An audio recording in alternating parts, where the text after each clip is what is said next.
കാറ്റത്തെ കിളിക്കൂട് സീരിയലിലേക്ക് എല്ലാവർക്കും സ്വാഗതം. ഈ ചാനൽ ഇഷ്ടപ്പെട്ടാൽ ലൈക്ക് ചെയ്യുക, സബ്സ്ക്രൈബ് ചെയ്യുക. കാറ്റത്തെ കിളിക്കൂട് ഇന്നത്തെ എപ്പിസോഡ് എന്ന് പറയുന്നത് സുധീഷും നിധിയും വരെയാണ് വീട്ടിലോട്ട്. അങ്ങനെ വളരെ ആഘോഷത്തോടെ എല്ലാവരും എതിരേൽക്കുന്നുണ്ട്. അങ്ങനെ വീട്ടിനെ അകത്തേക്ക് പോവുകയും നെറ്റി നിൽക്കുകയാണ്. കാര്യം എന്തെന്ന് വെച്ചാൽ എല്ലാവരും കൂടെ ഒരു കല്യാണത്തിനെ പ്രതീതിയായിരിക്കുകയാണ് വീട്.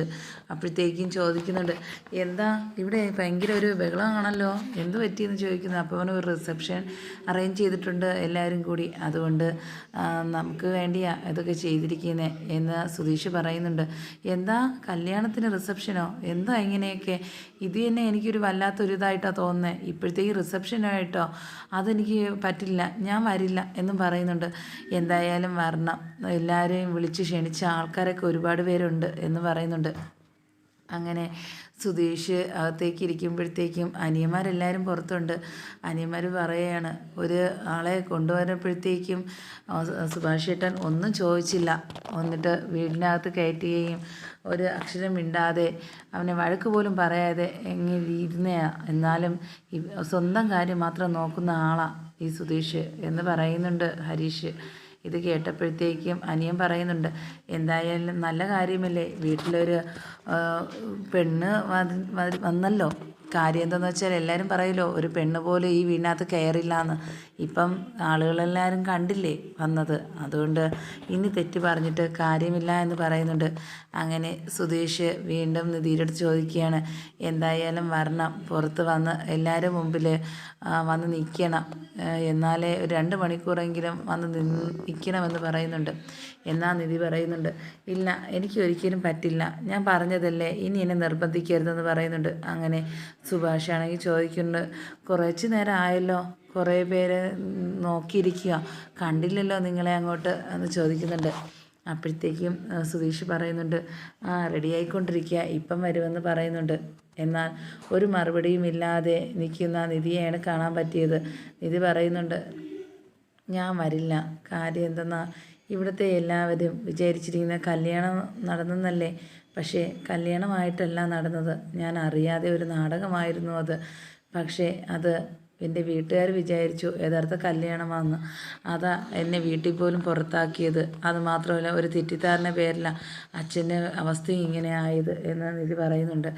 എന്തായാലും അതൊക്കെ പോട്ടെ, ഇനി അതിനെക്കുറിച്ച് ആലോചിക്കണ്ട എന്ന് സുധീഷ് പറയുന്നുണ്ട്. എനിക്ക് ആലോചിക്കണ്ടെന്നോ, എൻ്റെ വീട്ടിലെ കാര്യം പിന്നെ ഞാനല്ലാതെ ആരാ പറയണ്ടേ എന്ന് നിധി പറയുന്നുണ്ട്. എന്തായാലും വളരെ വിഷമത്തിലിരിക്കുകയാണ് നിധി. അങ്ങനെ സുധീഷ് നിർബന്ധിച്ച് വിളിക്കുന്നുണ്ട് വീണ്ടും റിസപ്ഷന് വരണമെന്ന്. അങ്ങനെ എല്ലാവരും പുറത്ത് നിൽക്കുന്നുണ്ട്. കല്യാണത്തിന് വേണ്ടിയുള്ള ഒരുക്കങ്ങളെല്ലാം പൂർത്തിയായിട്ട് ആൾക്കാരൊക്കെ വന്ന് തുടങ്ങിയിട്ടുണ്ട്. അങ്ങനെ ചോദിക്കുന്നുണ്ട്, എന്തായാലും ഇന്ന് തന്നെ നമുക്ക് എല്ലാവരുടെയും വിളിച്ച് ഒരു റിസപ്ഷൻ കൊടുക്കണമെന്ന് ഞാൻ ആഗ്രഹിച്ചത് എന്തെന്ന് വെച്ചാൽ, ഈ വീട്ടിലെ ഒരു ആരും നോക്കാത്ത ഒരു വീടായിരുന്നു അതെന്ന് പറഞ്ഞാൽ, ആ ഒരു പെൺകുട്ടി കല്യാണം കഴിക്കാൻ വേണ്ടി ആരെങ്കിലും ആലോചനയായിട്ട് പോകുമ്പം തന്നെ പല കുറ്റങ്ങൾ പറഞ്ഞ് മുടക്കി വിടുന്ന ആ നാട്ടുകാരാണ് ഇവിടെ ഉള്ളവരെല്ലാവരും. അതുകൊണ്ട് തന്നെയാണ് ഇവിടെ ഒരു പെൺകുട്ടി വന്നതുകൊണ്ട് ഒരു സന്തോഷം കൊണ്ടാണ് നമ്മളിതൊക്കെ അറേഞ്ച് ചെയ്തത്. അതുകൊണ്ട് തെറ്റ് പറയരുത് എന്ന് പറയുന്നുണ്ട് സുഭാഷ്.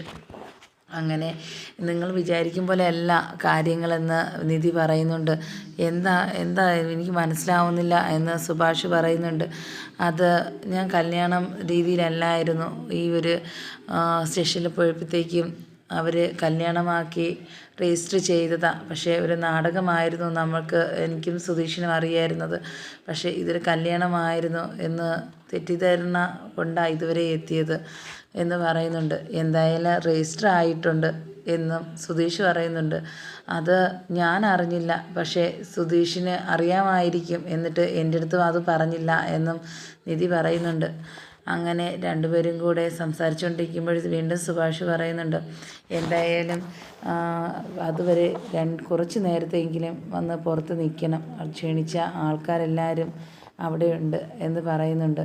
വീണ്ടും പറയുന്നുണ്ട്, ഇല്ല ഞാൻ വരില്ല, എൻ്റെ വീട്ടുകാരെ ആലോചിക്കുമ്പോൾ എനിക്കതിന് പറ്റില്ല എന്ന് പറയുന്നുണ്ട്.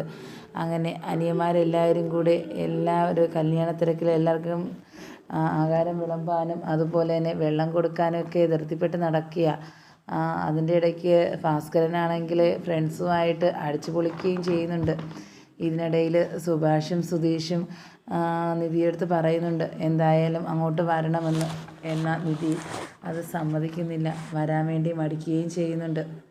അങ്ങനെ സത്യം അറിഞ്ഞ സുഭാഷാണെങ്കിൽ നിധിയുടെ അടുത്ത് പറയുന്നുണ്ട് എന്തായാലും ഇങ്ങനെയൊക്കെ സംഭവിച്ചില്ലേ, ഞാൻ അറിഞ്ഞില്ല എങ്കിൽ ഇതൊന്നും നടക്കില്ലായിരുന്നു, എന്തായാലും കുട്ടി മാപ്പ് തരണം എന്ന് സുഭാഷ് പറയുന്നുണ്ട്.